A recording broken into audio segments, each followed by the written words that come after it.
बिस्मिल्लाहिर्रहमानिर्रहीम।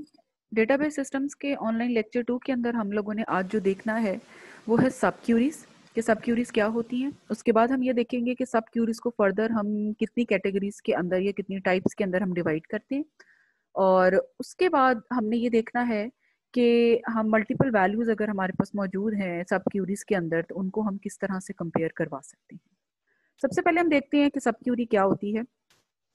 A query within another query is called subquery. It is normally a select statement inside select statement. इससे पहले हमने जितनी भी क्यूरीज की हैं उसके अंदर हमारे पास एक बड़ा ट्रेडिशनल स्टाइल होता था कि हम सबसे पहले सेलेक्ट लिखते थे, उसके आगे हमने जो भी एट्रीब्यूट्स थे जिनको हम शो करवाना चाह रहे थे या प्रिंट करवाना चाह रहे थे या डिस्प्ले करवाना चाह रहे थे हम उनको कॉमा सेपरेटेड लिख देते थे।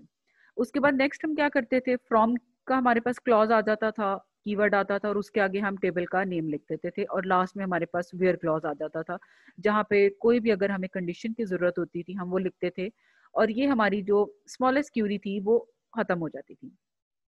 अब आप ये देखिए उसके बाद जब हमने इसी क्यूरी को थोड़ा सा मॉडिफाई किया तो वेयर क्लॉज के बाद हमने और क्लॉजेस भी ऐड करना शुरू किए। मल्टीपल कंडीशंस आ गई, ग्रुप बाय आ गया, हैविंग क्लॉज आ गया और इसी तरह से लास्ट में हमारे पास जो क्लॉज आता था वो आ जाता था ऑर्डर बाय क्लॉज और उसके बाद हमारी जो टफेस्ट क्यूरी या मोस्ट कॉम्प्लेक्स क्यूरी थी वो भी क्लोज हो जाती थी, खत्म हो जाती थी। अब सब क्यूरी क्या होती है? सब क्यूरी ये होती है कि फॉर एग्जांपल अगर मैंने कोई एग्जांपल लिखी है, मेरे पास एक स्टेटमेंट मौजूद है जिस स्टेटमेंट को देख के मैंने एक क्यूरी लिखनी है। अब उस स्टेटमेंट में मेरे पास अगर मैं एक ही क्यूरी बनाती हूँ तो मेरे पास जो वैल्यूज हैं या मेरे पास जो भी आपके पास एट्रीब्यूट्स आते हैं वो इनकम्प्लीट रह जाती हैं, यानी कि मुझे उनकी वैल्यूज कम्प्लीटली पता नहीं होती, नोन नहीं होती हैं। तो तब मैं क्या करती हूँ, मैं अपनी क्यूरी को 2 पोर्शंस में या 3 पोर्शंस में डिवाइड करती हूँ। उसमें से एक क्यूरी को सेलेक्ट करूंगी एज अ मेन क्यूरी और उसके बाद जो दूसरी स्टेटमेंट होगी उसको मैं वेट करूंगी कि इसको मैं सेलेक्ट करके सेकंड क्यूरी के अंदर या उसको सब क्यूरी के अंदर मैं डिवाइड कर दूं। आप इसका सिंटेक्स देखो, यहाँ पे उन्होंने क्या किया हुआ, सेलेक्ट, सेलेक्ट के आगे सेलेक्ट लिस्ट। सेलेक्ट लिस्ट वही है जो आप एट्रीब्यूट्स दे रहे होते हैं, जिस तरह से आपकी आ जाते हैं। फॉर एग्जांपल अगर एम्प्लॉय का टेबल है तो एम्प्लॉय का नेम आ गया, उसका आईडी आ गया, उसका डेजिग्नेशन आ गया, उसका डिपार्टमेंट नंबर आ गया। ये सारी चीजें जो एट्रीब्यूट्स की लिस्ट है ये हम सेलेक्ट लिस्ट में लिखते हैं। उसके बाद नेक्स्ट हमारे पास आ गया फ्रॉम, और फ्रॉम के आगे हमने टेबल लिखा है, यानी कि जो टेबल हम जहां से डेटा को रिट्रीव करवाना चाह रहे हैं उस टेबल का नेम आ जाएगा। और वेयर क्लॉज के अंदर आप देखें तो एक्सप्रेशन ऑपरेटर क्या है, ये एक्सप्रेशन ऑपरेटर वो ऑपरेटर है जहां पे हमने कंडीशन को यूज करना होता है। अब आप यहाँ पे देखें कि इसके अंदर जब हम सब क्यूरी को यूज करने लगे हैं तो एक स्पेशल बात यहाँ पे क्या नोटिस की गई है कि हमने क्या किया है, जहाँ पे एक्सप्रेशन ऑपरेटर लिखा है उसके आगे हमने ब्रैकेट यूज किया और ब्रैकेट के अंदर आप ये देखें कि कंप्लीट वैसी ही क्यूरी रिपीट हो रही है जैसी हम क्यूरी स्टिल लिख रहे हैं। इस चीज को क्या कहते हैं कि a query within a query, यानी कि आप एक क्यूरी लिख रहे थे और वेयर क्लॉज के अंदर जाके आपको एक और क्यूरी लिखनी पड़ी ताकि आपकी कंडीशन सेटिस्फाई हो सके। तो इस वजह से हम इसको क्या कहते हैं, a query within a query कह रहे होते हैं। अब ये a query within a query या हम जिसको सब क्यूरी कहते हैं, इसको एक और 2-3 नाम और भी दिए हुए हैं। जैसे इन्होंने कहा है कि हम इसको नेस्टेड सेलेक्ट भी कह सकते हैं, यानी कि जहां पे वेयर क्लॉज के अंदर ब्रैकेट के अंदर जाके जब आप एक और सेलेक्ट स्टेटमेंट लिखते हैं तो उसको हम क्या कह देते हैं, नेस्टेड सेलेक्ट कह देते हैं। उसकी रीजन ये है कि एक हमारी आउटर सेलेक्ट आ जाती है जो कि मेन क्यूरी है, जो सबसे पहले हमने लिखी है, और उसी मेन क्यूरी या आउटर क्यूरी के वेयर क्लॉज के अंदर जाके जब आप क्यूरी लिखोगे या सेलेक्ट स्टेटमेंट लिखोगे तो उसको हम नेस्टेड सेलेक्ट कह देते हैं। और इसी तरह से इस नेस्टेड सेलेक्ट को या सब क्यूरी को हम सब सेलेक्ट और इनर सेलेक्ट स्टेटमेंट भी कह देते हैं। Okay, now coming towards the sub query, there are 2 types of sub queries. पहली हमारे पास आ जाती है सिंगल रो सब क्यूरी और सेकंड हमारे पास आ जाती है मल्टी रो सब क्यूरी। अब ये सिंगल रो सब क्यूरी क्या है? It is a type of sub query that returns only one row from inner select statement. अब इनर सेलेक्ट स्टेटमेंट कौन सी वाली थी? ये वो स्टेटमेंट थी जो हमने वेयर क्लॉज के अंदर लिखी थी। एक हमारे पास मेन स्टेटमेंट थी सेलेक्ट वाली जो कि हमने मेन क्यूरी के तौर पे लिखी थी, और उसी एक मेन सेलेक्ट क्यूरी के अंदर वेयर क्लॉज के अंदर जाके जो हमने स्टेटमेंट लिखी थी जिसको हमने कहा था इनर सेलेक्ट स्टेटमेंट, वहां पे जब आप कोई क्यूरी लिखते हैं और ऐसी क्यूरी जिसके रिटर्न में या जिसके आंसर के अंदर या आउटपुट के अंदर you will get only a single row of values, उसको हम क्या कह देते हैं, सिंगल रो सब क्यूरी कह देते हैं। It uses a single row operators, single row operators को हम यहाँ पे यूज करते हैं जैसे कि इक्वल टू। अब जब इक्वल टू का कंपैरिजन होगा तो वो क्या होगा, वो बिटवीन टू वैल्यूज होगा हमेशा। इसी तरह से लेस देन है, लेस देन इक्वल टू या ग्रेटर देन इक्वल टू और नॉट इक्वल टू, ये सारे वो ऑपरेटर्स हैं जो कंपैरिजन कर रहे होते हैं अमंग सिंगल सिंगल वैल्यूज, यानी कि दो सिंगल वैल्यूज आप पकड़ोगे, उनके दरमियान कंपैरिजन करवाओगे, फिर नेक्स्ट टू सिंगल वैल्यूज आप पकड़ेंगे और उनके दरमियान कंपैरिजन करवाएंगे। इस वजह से इसको कहा जाता है it uses a single row operator. Example इसकी आप देखें, write a query that displays the employee who earns the minimum salary in company.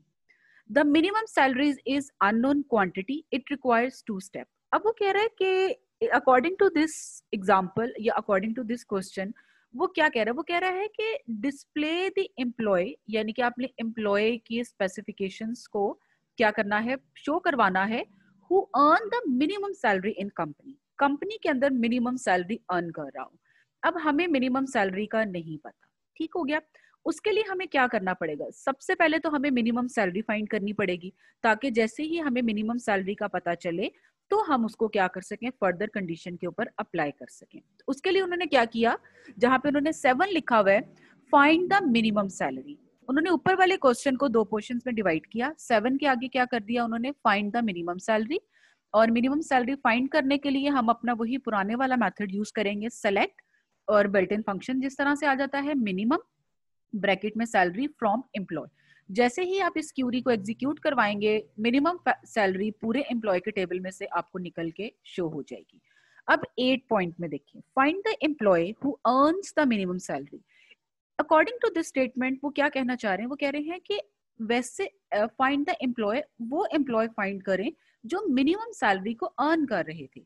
इसका मतलब ये है कि हमने क्या किया, अब हमने सेलेक्ट की स्टेटमेंट लिखनी है। हमने लिखा सेलेक्ट एम्प्लॉय नेम, जॉब और सैलरी, यानी कि हमने वो सारे एट्रीब्यूट्स लिखे जिसकी डिमांड की जा रही थी फ्रॉम एम्प्लॉय के टेबल में से, where salary is equal to lowest salary which is unknown. अब अगेन वही बात कि सैलरी को हमने क्या करना है, अब यहाँ पे वेयर क्लॉज के अंदर तो हम मिनिमम वाला फंक्शन यूज ही नहीं कर सकते जो बिल्ट इन फंक्शन था। उसके रीजन ये है कि मैंने आपको तब भी जब ट्रेडिशनल हमारे लेक्चर्स हो रहे थे आपको ये बताया था कि मिनिमम का जब हम बिल्ट इन फंक्शन यूज करते हैं ये हमेशा हमेशा हम सेलेक्ट क्लॉज के अंदर यूज करते हैं, हम इसको वेयर क्लॉज में यूज नहीं करते। तो क्योंकि हम इसको यहाँ पे नहीं करेंगे तो हमें क्या करना पड़ेगा कि यहाँ पे हमारे पास मिनिमम सैलरी क्योंकि अननोन है, तो हमें क्या करना पड़ेगा, यहाँ पे जो पॉइंट 7 का कंप्लीट क्यूरी लिखी थी ना हमने, select minimum salary from employ, इस पूरी की पूरी पॉइंट 7 की क्यूरी को हमें यहाँ से उठाना पड़ेगा और जहां पे ब्रैकेट्स में अननोन लिखा हुआ है यहाँ पे हमें पुट करना पड़ेगा। आप इसको नीचे वाली स्टेटमेंट में देखो, The above steps can be combined in a sub query as follows. Select e-name, job, salary from employee. ये हमारा वही सिंपल मेथड है जो हमने ऊपर पॉइंट 8 में किया है। अब वेयर क्लॉज में है, वो कहते हैं where salary is equal to, bracket में क्या लिखा गया है, select minimum salary from employee. ये वो स्टेटमेंट है जो पॉइंट 7 के अंदर as a select statement use हुई थी। हमने क्या किया, उस स्टेटमेंट को पूरा उठाया और यहाँ पे प्लेस कर दिया एज अ सब क्यूरी, ताकि हमारी जो मेन क्यूरी का टास्क था वो कंप्लीट हो सके। तो मेन क्यूरी हमारी आ गई सेलेक्ट वाली, बाहर वाली, और उसके अंदर जो मिनिमम सैलरी फ्रॉम एम्प्लॉय वाली थी ये हमारी सब क्यूरी बन गई है। और इसी सब क्यूरी को हम क्या कह सकते हैं, हम इसको इनर क्यूरी भी कह सकते हैं और नेस्टेड क्यूरी भी कह सकते हैं। और इसके रिजल्ट्स में क्या हुआ कि उस एम्प्लॉय की मिनिमम सैलरी हमें शो हो गई है नीचे रिजल्ट्स में 800, जो कि उस कंपनी के अंदर मिनिमम सैलरी अर्न कर रहा था।